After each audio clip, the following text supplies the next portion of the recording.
My name is Elaine Lauzon, and my family's been a member of First Lutheran Church for over 100 years.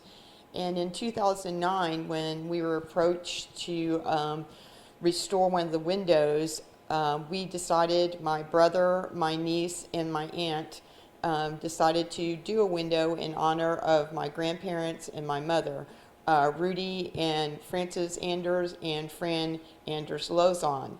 And this window actually wasn't our first choice. My mother and father were married here in the Lyceum, in what we would call the old church. And in her wedding pictures, there's a shot of her going out the front door. And we thought if one of those windows was in her wedding album, that was the window we would choose.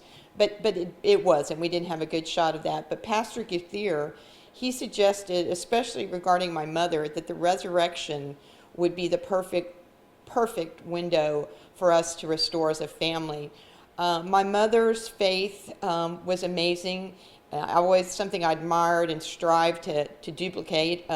It got her through a lot of tough times in her life. Also, my grandmother's faith. I never knew my grandfather, but my grandmother's faith was strong. And I grew up in this church. They grew up in this church.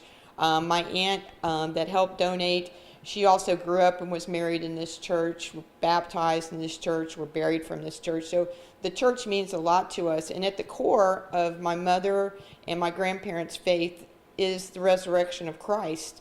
That is the basis of everything as far as our faith goes. And my mother demonstrated it so much throughout her life, the way she lived her life. And the way she died.